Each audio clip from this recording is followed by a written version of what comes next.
Bismillahirrahmanirrahim. Elhamdülillah ve salatu vesselamu ala Resulillah. Nahmaduhu ve nusalli ala nebiyyina Muhammedin ve ala alihi ve ashabihi ecma'in. 17-ci çoğun günü bul başavazdık. Allah subhanahu wa ta'ala keremet Kur'an-ı Kerim'de Lut aleyhissalamdın qowmu jönündө açık aykın bayandap, alardın emne günөө kılgandары жана аларга ким жиберилгени, ошондой эле ал пайгамбардын айтканын аткарбай койгондо аларга кандай азап келгендиги жөнүндө ачык айкын айткан. Kur'an-ı Kerim'de kezzebet kavmu Lutinil mursalin. Lut aleyhissalamdın kavmu, adamlar paygambarlardı жалганга жиберишкен, жалганга чыгарышкан.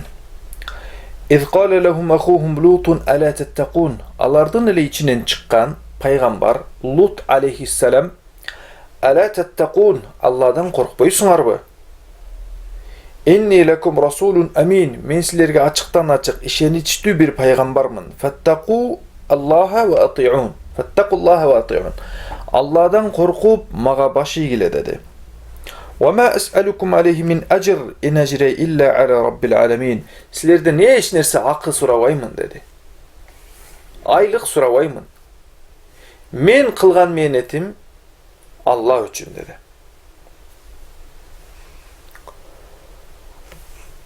Ошондо адамдар баш ийбей койгондон кийин алардын кылып аткан күнөөсү жөнүндө айтып, шарият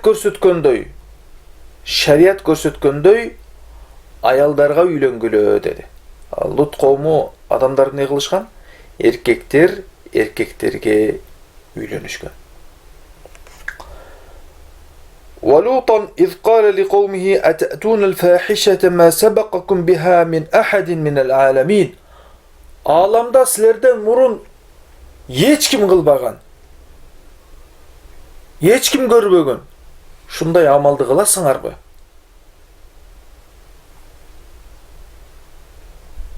İnnekum lete'tûne r-ricâle şehveten min dûnin nisâ. Sizler ayaldarga emas, erkeklerge şahvat menen, kumar göz karaş menen gelip erkekler bir-biriňerge koşulup otasыңар.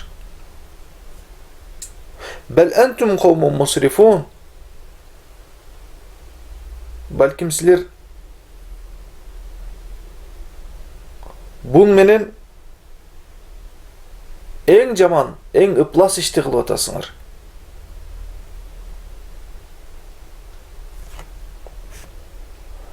Andan keyin Lut aleyhissalamga göngül buruşpay, sözün ukpay, kulak salbay, sen kimsin bizge degendey kılışıp, günösünde ulanı vergende Allah subhanahu wa ta'ala kezzebet kavmu Lutin bin nuzur. Kezzebet kavmu Lutin bin nuzur. Lut aleyhissalamdın adamları, kavmu eskertүүгө baş iýbesden ana жалганга чыгарды. فحقق الله سبحانه وتعالى وعده لهم بأن خسف بهم الأرض بالصيحة. Şunday bir ün katı kıykırık gelip Allah subhanahu ve teala ahadahumus sayhatu müşrikin. Müşrikin oşol gün götörülüp çıkkan avalda, kızıp durgan avalda Allah subhanahu ve teala bularga uşunday azap jönötkön, jir, bular jaşap atkan jirdi şunday kötörüp turup deyip kebir tafsirde aytat, kötörüp asmanga çeyin alıp çıkıp turup kayra taştagan, gömkörüp salgan deydi. فَلَمَّا جَاءَ أَمْرُنَا جَعَلْنَا عَالِيَهَا سَافِلَهَا. Bizden buyruğumuz gelgende, Allah Teala'nın buyruğu, Allah Teala'nın azabı gelgende, جَعَلْنَا عَالِيَهَا سَافِلَهَا. Alardın oşol turgan jerin, عَالِيَهَا سَافِلَهَا. Betin gömkörü kılıp koygan. Jerdi götürüp, oşol bir eldi имараты менен, жашаган мал чарбасы менен бүт өздөрүн кошо жерди эмне кылган? Көтөрүп, көмкөрүп койгон Аллах субханаху ва тааля. Көмкөрүп салган. Wa amtarna 'alayha hijaratan min sijjil. Алардын үстүнө hijaratan min sijjil, сапалдан болгон, ылайдан катыган таштарды алардын үстүнө жамгыр кылып жаадырдык. وَمَا هِيَ مِنَ الظَّالِمِينَ بِبَعِيدٍ. Ал нерсе залымдардан алыс болбойт. Эми келди Лут алейхиссалам келип коомуна эскертүү берди. Эй адамдар, эркектер эркектерге келбесин. Шарият көрсөткөндөй эркек аялга үйлөнсүн. Бул кылганыңар туура эмес деп Алла Тааладан ачык, анык келген мен пайгамбармын деп далилдеп өзүн. Бул ыплас ишти Аллах субханаху тааля жакшы көрбөйт деди. Эскертүү берди, эскертүүнү албады, кулак салбады. Пайгамбарыбыз Лут алейхиссаламды жалганга чыгарышты. Ачыктан ачык жалганга чыгарышты. Керек болсо Лут алейхиссалам үй бүлөсүнө келип дагы не деди? Үй бүлөсүнө дагы эскертүү берди. Үй бүлөсүнө эскертүү бергенде аялы унабай койду. Өзүнүн жанында жакшы көрүп жашаган аялы унабай койду Лут алейхиссаламга.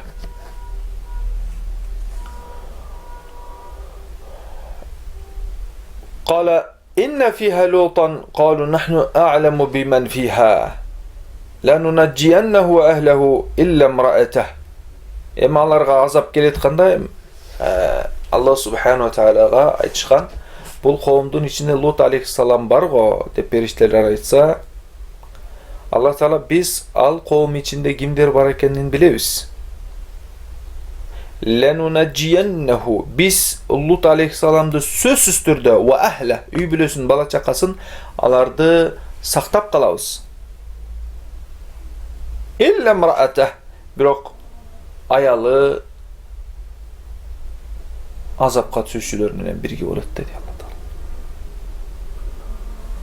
Аялы ошол коомго жардам берип, ошолардын кылган кылыгын колдоп жүргөндүгү себептен пайгамбардын аялы болсо дагы Аллах субханаху тааля коомго кошо азаптады.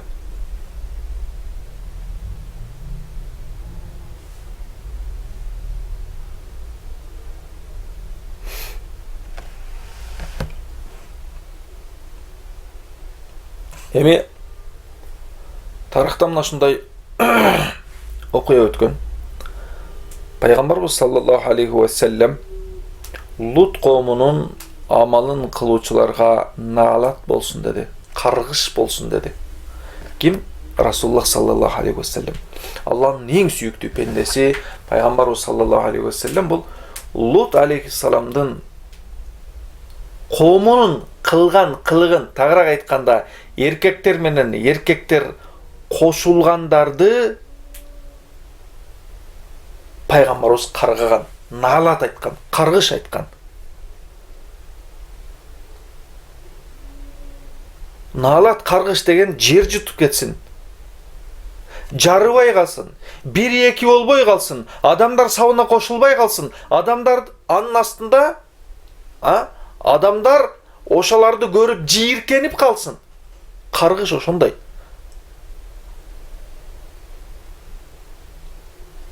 Бул бир алымдын каргышы эмес, же бир имамдын каргышы эмес, ата-эненин каргышы эмес. Бул аламдардын сүйүктүүсү, Алла Тааланын сүйүктүүсү болгон, пайгамбарлардын мырзасы болгон Расулуллах саллаллаху алейхи ва салламдын наалаты, каргышы.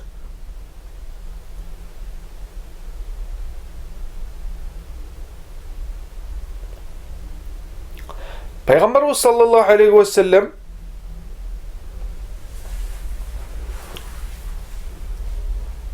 аялдар арасында лесбияндык кылыштыктагы зына деди.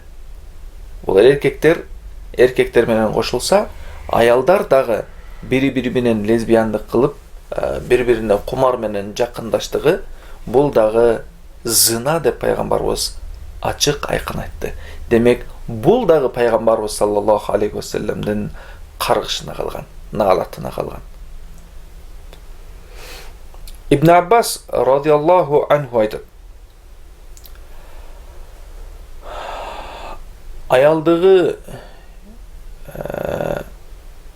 айылдагы ошол эркектер менен эркектер кошулгандарды айылдагы же шаардагы эң бийик жерден ыргытып кийин ташбаран кылынат деди. Мына ошол азыр кылына турган азап аларга. Айылда эң бийик жер кайер? Дейли 5 этаждын үстү, эң бийик айылдагы жер. Шаарда болсо 20 этаждын үстү. Ошол жерден ташташ керек. Таштап, жерге түшкөндөн кийин өлүп кетсе өлүп кетти, өлбөй калса ошол жерден дагы ташбаран кылып салыш керек. Бул Ибн Аббастын ой пикири. Башка эмне кылыш керек дагы?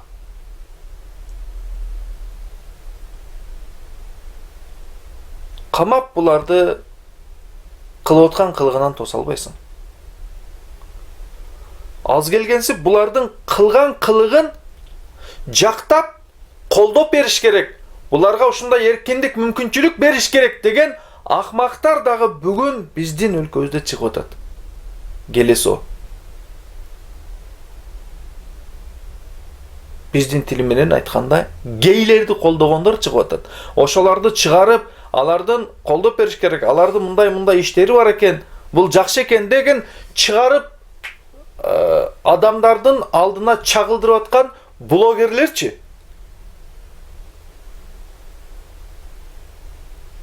Нени түшүнөсүң сен?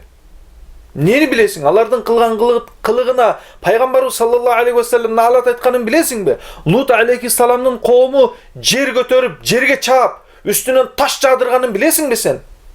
Сен нени билет элең?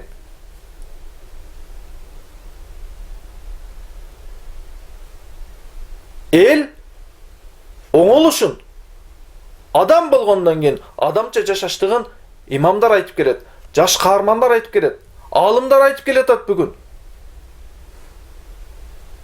Айвандык сапат бул. Айван дагы айван. Ат үйүрүнө башка эркекти киргизбейт. Жат айгырды киргизбейт.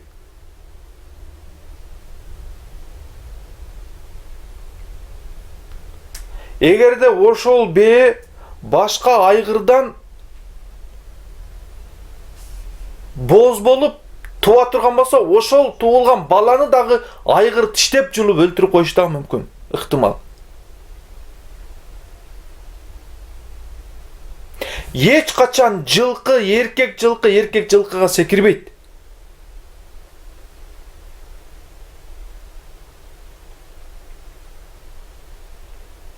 Короз корозго, бука букага секирбейт эч качан.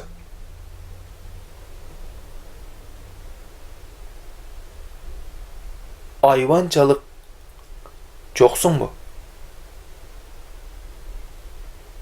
Айван кылбаган нерсени кылып атасыңар. Улуту ким? Дини эмне? Кайсыл өлкөдө жашап атат? Кимди шерменде, кимди уят кылып атат? Эч нерсе менен иши жок. Эч нерсе менен иши жок. Мейли кайсыл өлкөнү уят кылып атканың? Кимди уят кылып атканың? Сен туугандар менен катташпагандан алар менен ишиң эмне, а? Ишиң жок эч кандай. Уят дегенди, намыс дегенди билбейсиң. Тукумалаш деген нерсени билбейсиң сен. Адамсыңбы? Адамча жашаш керек.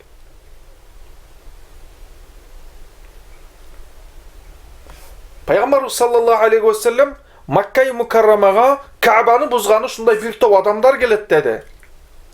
Аларды келетканда жер жутуп кетет деди. Пайгамбарыбыздан сурашты: "Я Расулалла, ошол элдин ичинен Ka'bаны buzbay ele жөн эле сода максатында же болбосо ошол Кa'банын астына келип ибадат максатында келип аткан адамдар болсочу деди. Пайгамбар саллаллаху алейхи ва саллям алардын баарын жер жутуп кетет, кийин кыяматта ниетине жараша тириле берет деди. Аллах субхану ва тааля ошол Лут алейхиссаламдын коомунун кылган кылыгын, гейликти кылган адамдардын ошол жерди көтөрүп, жер менен жексен кылып чабыштагы мүмкүн. Ошолордун ичинде чекесин саждага коюп, намазга бекем болгон, иманга бекем болгон адамдар жүрсөчү деген суроону беришиңиз мүмкүн. Алар жүрсө аларды дагы чогуу азапка сала бериши мүмкүн, ошондой кылып азап менен бир өлтүрүшү мүмкүн. Бирок ал ниетине жараша, намазына жараша, орозосуна жараша, жакшылыкка чакырып атканына жараша кыяматта Алла Тааладан сыйлыгын ала берет.